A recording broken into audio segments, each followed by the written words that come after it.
La ecuación de Bernoulli asume que el flujo de un fluido es ideal, es decir, que no es viscoso, que el flujo es laminar, que es irritacional y es incomprensible. Es decir, la densidad es constante, la velocidad de cada capa del fluido es igual y no hay fricción con las paredes en la que se encuentra el fluido. Aunque las restricciones son muchas, la ecuación de Bernoulli es una de las más ideales para lograr modelar el movimiento de nuestras partículas. ¿Por qué? Porque sí toma en cuenta presión, velocidad y elevación de la partícula dentro del fluido durante el proceso de centrifugación. Al fin y al cabo, estos son los datos más esenciales que queremos lograr para modelar nuestro movimiento de las partículas en nuestro jugo.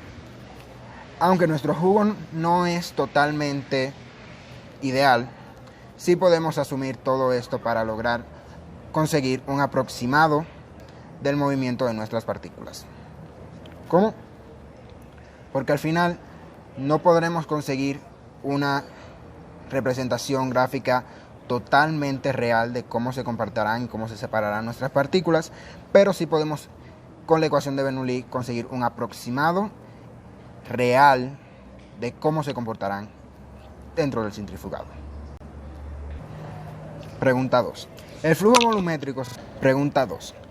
volumétrico se mide por la cantidad de fluido que sale de un área de una apertura multiplicado por la velocidad a la que sale este fluido por esa apertura.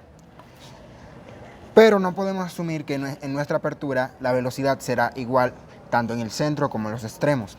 Por lo tanto, tuviéramos que calcular la velocidad en todos estos momentos y conseguir una suma de el flujo volumétrico de cada uno de esos puntos donde la velocidad es diferente. Es decir, que sumando el flujo volumétrico de cada uno de esos puntos, conseguiremos el flujo volumétrico total de nuestra apertura. Para esto hay varios métodos de suma, pero podemos utilizar la suma de Riemann, la cual nos permite calcular un flujo aproximadamente mayor, aproximadamente menor, y un flujo aproximado promedio, que en la suma de Riemann se conocen por el cálculo de izquierda, derecha y trapezoidal. El algoritmo para lograr esto es muy sencillo, solamente tenemos que tomar la cantidad de intervalos que vamos a tener, es decir, la cantidad de velocidades y puntos que vamos a calcular, el límite, es decir, el límite inferior donde la velocidad consideraremos que será menor, quizá en los extremos debido a la fricción, y el límite superior que será en el medio donde solamente no hay fricción con ninguna pared, y luego, ya teniendo nuestro límite superior e inferior, la cantidad de intervalos de nuevo que calcularemos, que serán los diferentes puntos que calcularemos de velocidad por el área. Luego de esto podemos ya hacer la suma de todos estos puntos, considerando desde el límite inferior sobre 1 menos que el superior, o desde justamente nuestro segundo punto al superior, o tomando intervalos aún más pequeños y dividiéndolos en la mitad para conseguir la trapezoidal. Pregunta 3. En un licor tendremos varias sustancias mezcladas homogéneamente. Por lo tanto, al utilizar una centrífuga, debemos tener muy claro qué queremos separar.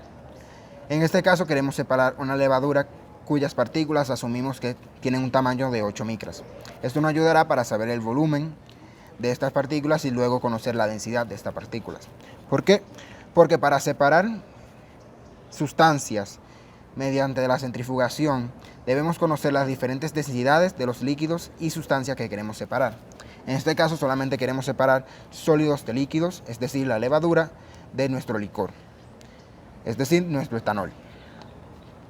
Por lo tanto, conociendo ya la densidad de nuestra levadura y de nuestro fluido, que si queremos conservar, podemos calcular la velocidad necesaria y las fuerzas a las que debemos someter nuestro fluido, licor, para lograr separar estas sustancias, es decir, la levadura de nuestro etanol, agua, etc. Porque al fin del día solamente estamos separando sólidos de un líquido. ¿Por qué queremos saber nuestras fuerzas? Porque tenemos que considerar a qué fuerza centrípeta centrífuga y también la fuerza boyante que van a sufrir estas partículas. ¿Por qué? Porque si nos pasamos, quizás separemos de más nuestro fluido, y si no consideramos la fuerza necesaria, quizás no logremos separar nuestro fluido. Pregunta 4. Con los datos que se nos otorga, que son el tiempo en segundos y los ángulos en grados que nuestras centrífugas recorren esos segundos, ya tenemos una distancia y un tiempo total recorrido de nuestra centrífuga. Si queremos calcular la potencia, que hay dos maneras: promedio, que es el trabajo entre un cambio de tiempo total, o instantánea, que sería nuestro diferencial de distancia entre nuestro diferencial de tiempo multiplicado por nuestra fuerza. Hay varias maneras de hacerlo. Si consideramos el promedio, solamente tuviéramos que considerar nuestro cambio promedio en tiempos que nos otorgan y nuestro cambio promedio de distancia que nos otorgan, para considerar nuestro cambio promedio de velocidad otorgada con nuestra fuerza que nuestra centrífuga ejerce para lograr estas velocidades, que podemos calcular con una aceleración promedio, ya teniendo tiempo y distancia y velocidades en diferentes puntos, y una masa constante en nuestra centrífuga. Si quisiéramos la potencia instantánea, tuviéramos que considerar nuestra diferencial de distancia, nuestro diferencial de tiempo y un diferencial de aceleración en cada uno de estos diferenciales. Sea no diferenciales, sino en los puntos que estamos calculando.